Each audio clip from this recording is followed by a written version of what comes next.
And I told him it's somewhere. That's a good one, fat guy.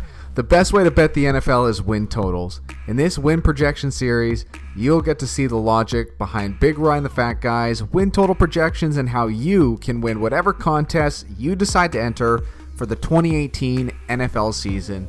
Fat Guy, in 2017, the Arizona Cardinals went 8-8 under your boy, Bruce Arians. I don't know if he's my boy, but he looks like a boy with that bald head. Yeah, Bruce Arians is a magician. The kind that makes you suspend your disbelief in magic for just one evening.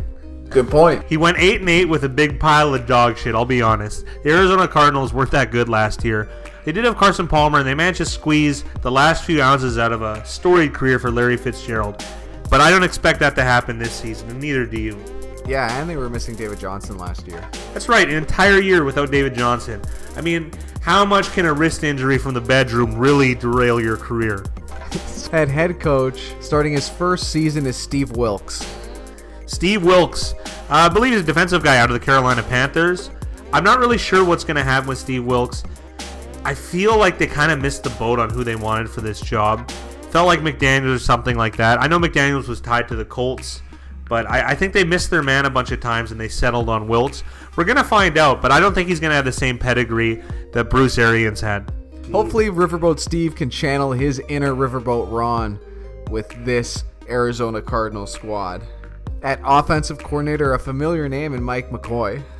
Mike McCoy, famous for not being in love with the media, much like the great coach John Tortorella of the Columbus Blue Jackets, like anyone gives a shit. Mike McCoy is also my favorite field hockey player.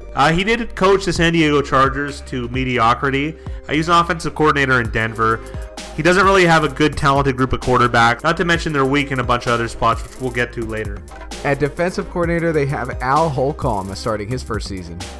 Again, another first-season defensive coordinator, and again, he doesn't have much to work with, so I'm not holding out hopes for this coaching group here. Let's move on to notable player additions. The Cardinals have added on 3 quarterbacks in Sam Bradford, Mike Glennon, and first-round pick Josh Rosen. Now, I know Rosen really wanted to head to New York, as it would fit him much, much better. Oy vey. But he managed to settle in the desert with an uninspiring group between himself, Bradford, and Glennon. Now, Carson Palmer, you can say what you want. He was kind of a statue, and he kind of got injured a lot during the end of his career. But Carson Palmer was a serviceable starter, and he had good rapport with a lot of the team and the receivers.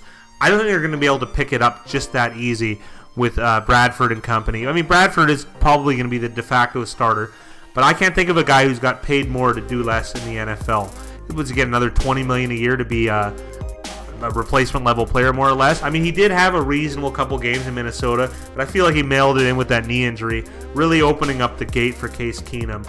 Mike Glennon, he was a bit of a disaster in Chicago. That's why he only lasted 1 year, but he has shown flashes for Tampa Bay. And Josh Rosen, he was my least favorite of the quarterback class of this year, but we're going to see. I'll give him the benefit of the doubt. His dad's a doctor, whatever. We'll find out. I thought his dad would be in finance, though. Good point, fat guy. At wide receiver, they're adding in Bryce Butler from the Cowboys and second-round pick Christian Kirk. I always found Bryce Butler to be underrated. It seems like he kind of picked up the Cowboys' slack in a lot of key situations. I mean, as far as a fourth receiver really can. Kind of like when Miles Austin had those couple breakout games. I feel like Bryce Butler's of that same metal. Maybe not as bombastic with such big scoreboard splashes, but he was kind of big in a weird way for the Cowboys, so I think he's going to fit in kind of nicely here. Now, Christian Kirk's a second-round pick out of Texas A&M. Now, he's one of the more heralded wide receivers from a really weak class this year, so I'm not sure how to take him, but he is a second-round pick, and they do need wide receiver help, so we'll see how it works. At right guard, they add in Justin Pugh, and at right tackle, Andre Smith. These are 2 nice pickups. Yeah, Justin Pugh can certainly play. Andre Smith is kind of at the end of his playing days, let's say. He's long in the tooth, but he can still be a quality contributor. I mean, maybe not quality, but at least replacement level or above replacement level. Now, Justin Pugh, that's a sneaky good pickup. That's definitely going to help the run game in the interior. I expect big things from David Johnson, but just because they're so bereft of talent in a number of areas. On the defensive side of the ball, they add in defensive end Benson Mayowa. Yeah, okay. Yeah. And in the secondary, Benny Benwickery and Marcus Williams. That's Benay Benwickery from San Jose State University. A little shout out to the Spartans. And Marcus Williams. These guys have kind of bounced around a bit. I'm not going to hang my hopes on these two, unfortunately. Now for notable players who have left the team, at quarterback, Carson Palmer. Like I said, serviceable starter. First overall pick, I believe, for the Bengals many, many moons ago. Carson Palmer had a decent career, not a Hall of Fame career. He'll certainly be remembered by the fantasy football community. At running back, they lose Adrian Peterson as well as running back Kerwin Williams. Adrian Peterson lost by 2 teams in 1 year, and no one's re-signed him. There's a reason. He's a bit of a diva. He's a bit of a cancer. He doesn't really add too much. He can run in one direction. Shout out to my boys in One Direction. He can't really catch. He doesn't really have a grasp of a playbook, and he doesn't block well. It's kind of odd for a guy who's such a physical specimen. I would say this is an addition by subtraction, losing Adrian Peterson.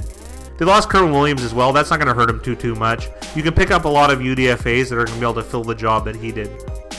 At wide receiver, they lose John Brown and Jaron Brown. The Cardinals lost John and Jaron Brown, which makes things a lot easier for me. I'm less confused deciding which Jay Brown is on the field. I think this is going to hurt them a little bit, but let's see what Christian Kirk and Bryce Butler bring to the table. They might be able to fill in those positions. At tight end, they lost Troy Nicholas. Troy Nicholas, there again, very few flashes, but tight end Ricky Seals-Jones looks like he's going to fill in quite nicely. He had a couple big games last year, a couple multi-touchdown games, so Ricky Seals-Jones is a possibility, especially for you fantasy diggers out there at tight end. At tackle, they lost Jared Veldheer to trade. Jared Veldheer, the guy who went from fat guy like me to Hulk in no time. I wonder if there were steroids involved. Probably not. Losing him is a little bit of a big deal. That's probably why they signed Andre Smith. But his play was deteriorating. So, again, this could be a wash. So we'll call it even between him and Andre Smith. At cornerback, they lost Justin Bethel. Oh, Justin Bethel, the highly touted wonder that only played on special teams. I mean, it is going to hurt their special teams, but Budda Baker was so good that I don't think it really matters. And at safety, they lose Tyrann Mathieu, probably the biggest loss for this defense. Easily the biggest loss. Honey Badger's been battling injuries, and I hate harping in injuries, but he really has. He was just so electric in his first few years. That's why he got paid so much. I'm sure this hurt them in the cap category, having to cut him. But Tyrann Mathieu went to the Houston Texans. It's Cardinals loss, Texans gain. What's the biggest strength of this Arizona Cardinals roster? I don't think they're really strong in regards to one group. I'm just gonna talk about the stars because this is a really weak team. David Johnson is a badass running back. He's pretty much a multifaceted wide receiver running back. He's better in the receiving game than the run game, but he's no slouch there either. I really like David Johnson. I expect big things in fantasy despite a wrist injury. He's going to be good for the Cardinals this year, at least if they want any chance of winning any games. And what's the biggest roster weakness? You know what? I'm going to say the uncertainty at quarterback. There are a lot of holes everywhere else. Their defensive line, Chandler Jones exempt, is really weak. I mean, Robert Mdici, I can't even say his name. That's how bad he is. But most teams live and die by their quarterback, and I'm going to say they're going to have to do that again this year. And I'm going to lean in the way of die. I don't think Bradford has enough support to have a successful season, and if Rosen takes over, I don't expect great things. But let's hope I'm wrong. So when we add up all the player ratings, they come out to a team grade of D. Not very good. I was juggling D's all yesterday, and it wasn't very good either. So for projected over-under wins, we have them at 5.3, and the over-under has been set at 5.5. This is a clear no bet, unfortunately. I almost think it could go even lower than this, but you have to give teams the benefit of the doubt in this area. Teams are rarely as bad as you think they are, and teams are rarely as good as you think they are. So they could surprise and win 6 or 7, but chances are they're going to win around 5.